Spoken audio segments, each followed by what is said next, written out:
नमस्कार, मैं हूं अंकुर और आप देख रहे हैं सत्य हिंदी का न्यूज बुलेटिन। एक नजर अब तक की सुर्खियों पर। बिहार के मुख्यमंत्री नीतीश कुमार ने इंडिया गठबंधन का संयोजक बनने से इनकार कर दिया है। जेडीयू नेता संजय झा ने मीडिया से कहा कि मुख्यमंत्री नीतीश कुमार ने कहा है कि इंडिया गठबंधन का संयोजक सिर्फ कांग्रेस से होना चाहिए।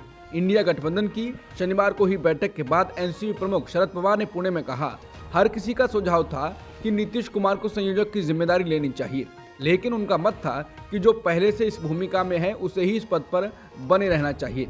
उन्होंने कहा कि कुछ लोगों का सुझाव था कि गठबंधन का नेतृत्व मल्लिकार्जुन खड़गे को करना चाहिए और सभी सहमत थे।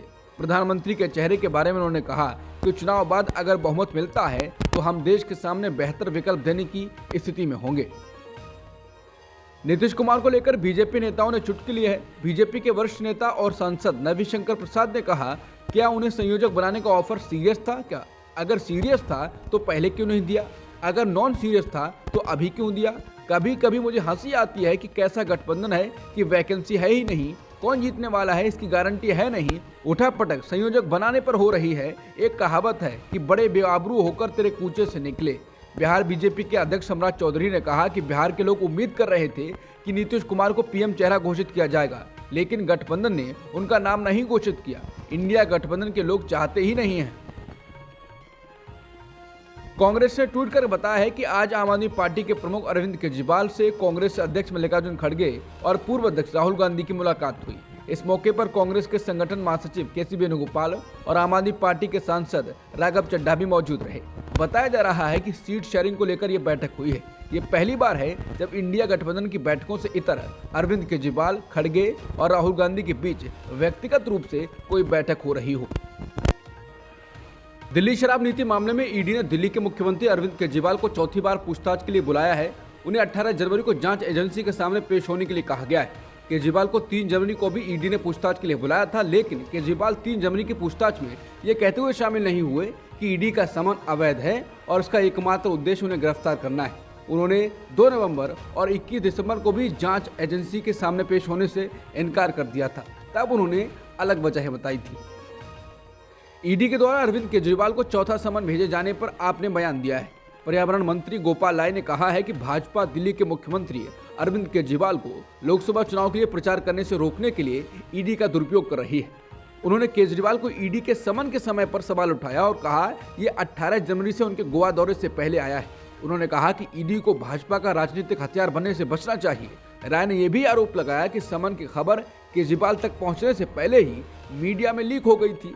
ये पूछे जाने पर कि क्या केजरीवाल इस बार ईडी के सामने पेश होंगे, राय ने कहा कि वो कानूनी सलाहकारों से परामर्श कर रहे हैं और उसके अनुसार कार्रवाई करेंगे। ईडी के समन के बाद बीजेपी ने केजरीवाल पर घोटाला करने और जांच से भागने का आरोप लगाया है। दिल्ली बीजेपी के प्रदेश अध्यक्ष वीरेंद्र सचदेवा ने कहा है कि अरविंद केजरीवाल ने आज जो प्रतिक्रिया दी है वो अफसोसजनक है। हर बार वो जांच से बाहर भागने का रास्ता ढूंढते हैं। अब जैसा ही चौथा समन आया है तो उन्होंने कहा है कि वो गोवा के दौरे पर हैं। मतलब आप राजनीतिक पर्यटन करेंगे लेकिन जांच से भागेंगे क्योंकि आपने चोरी की है। आपको जवाब देने से डर लगता है। आपने शराब नीति में घोटाला किया है। वीरेंद्र सचदेवा ने कहा, कब तक भागेंगे आप? हर बार बहाना बनाते हैं। आपने संविधान की शपथ ली है, कानून की शपथ ली है कि नियमों का पालन करूंगा। जांच एजेंसी आपको समन दे रही है। अगर आप ईमानदार हैं तो जाकर बात कीजिए, अपने साक्ष्य रखिए। आपको भी मालूम है कि आपने चोरी की है और जांच से बचना चाहते हैं, इसलिए गोवा का भ्रमण कर रहे हैं। शंकराचार्य अभिमुक्तेश्वरानंद सरस्वती ने कहा है कि 22 जनवरी को प्राण प्रतिष्ठा का कोई शुभ मुहूर्त नहीं है। उन्होंने कहा कि अलग अलग पंचांग पंडित लोग बनाते हैं। आप जितने पंचांग मिले उनमें देख लीजिए, किसी में भी इस तिथि का मुहूर्त नहीं मिलेगा। उन्होंने कहा कि अगर उस दिन मुहूर्त था तो पूरे देश के पंचांग वालों ने क्यों नहीं लिखा कि उस दिन अच्छा मुहूर्त है? किसी ने नहीं लिखा है। फिर हमने गणेश्वर शास्त्री जी को सुना, जिनके द्वारा मुहूर्त दिया गया है ये बताया गया है। फिर उन्होंने कहा कि हमको कहा गया था कि जनवरी के महीने में हमको मुहूर्त चाहिए, तो जनवरी के महीने में हमको अच्छा दिन दिखाई दिया तो बता दिया।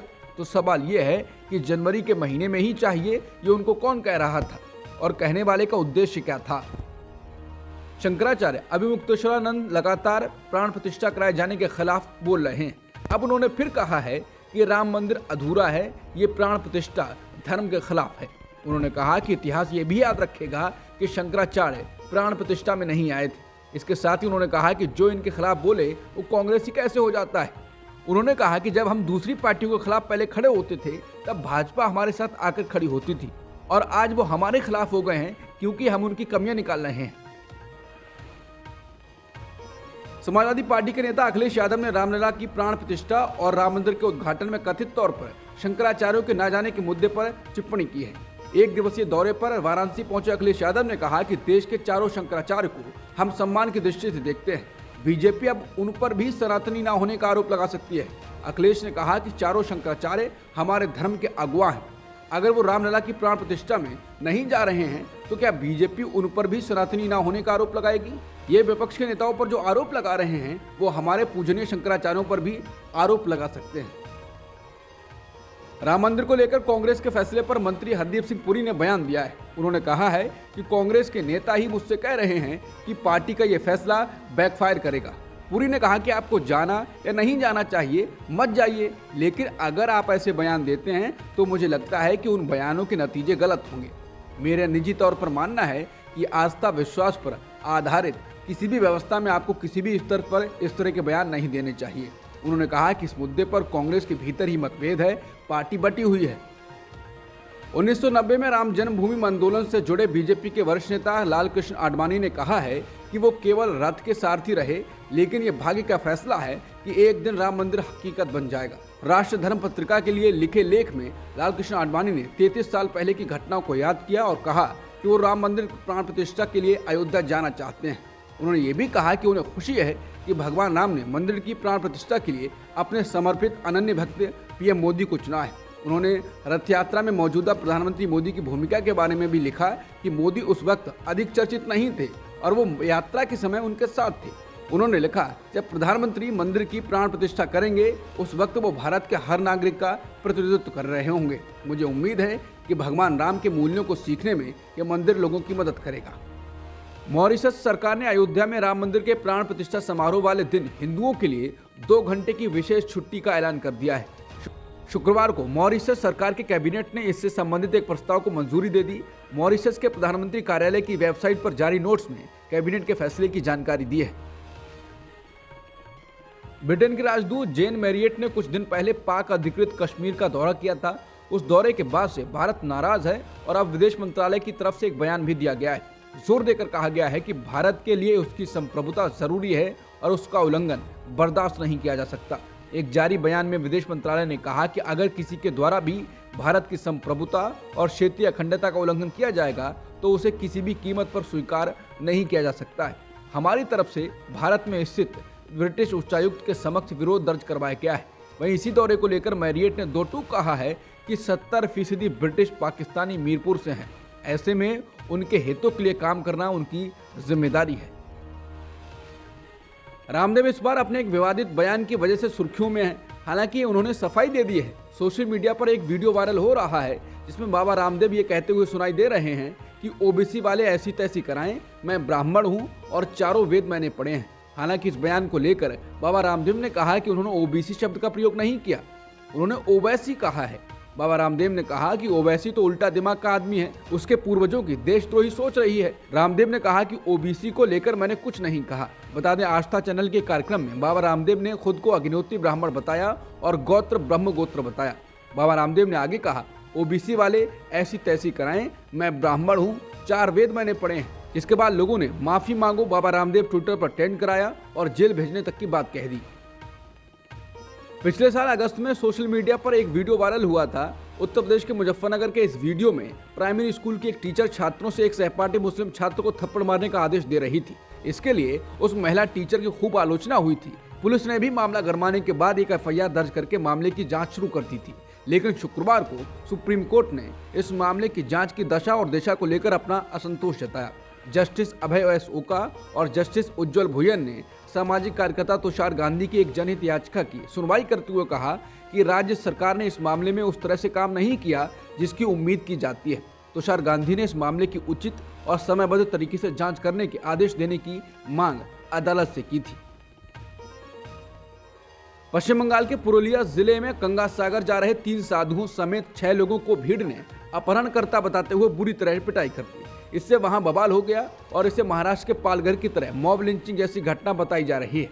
घटना की सूचना पर पहुंचे स्थानीय पुलिस ने बड़ी मुश्किल से भीड़ से साधुओं को अलग किया। घटना गुरुवार की है। बीजेपी ने बंगाल में हिंदुओं के सुरक्षित नहीं रहने और ममता सरकार में कानून व्यवस्था ध्वस्त होने का आरोप लगाया है।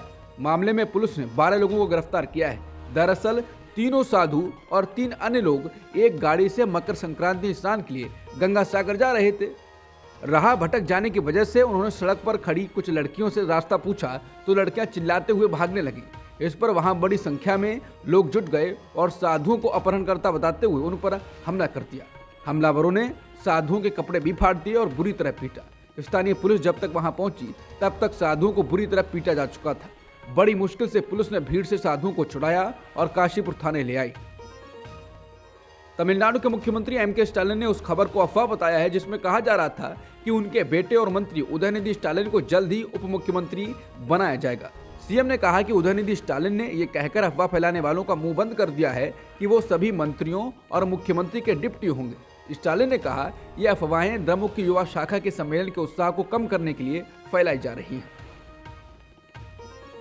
हाल के राज्य विधानसभा चुनावों में हार के बाद भारत राष्ट्र समिति के नेताओं और कैडर से लेकर आलाकमान तक इसका नाम बदलकर तेलंगाना राष्ट्र समिति करने की मांग बढ़ रही है। पार्टी सूत्रों के अनुसार कई पार्टी कार्यकर्ताओं ने बीआरएस के कार्यकारी अध्यक्ष और पूर्व मुख्यमंत्री के बेटे के.टी. रामाराव से कहा कि नाम से तेलंगाना हटाने से जाहिर तौर पर राज्य के साथ अलगाव पैदा हो गया है।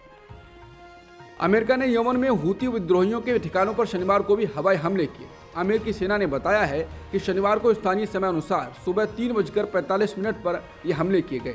सेना के अनुसार लाल सागर में मौजूद अमेरिकी नौसेना के युद्धक जहाज USS कार्नी से टोमाहॉक मिसाइलों से हमले किए गए। इससे पहले हूती विद्रोहियों के टीवी चैनल अल मसीरा ने आज तड़के बताया कि यमन की राजधानी सना पर हवाई हमले हुए हैं। अब तक की सुर्खियों में इतना ही। बाकी खबरों के लिए बने रहिए सत्यहिंदी.com के साथ।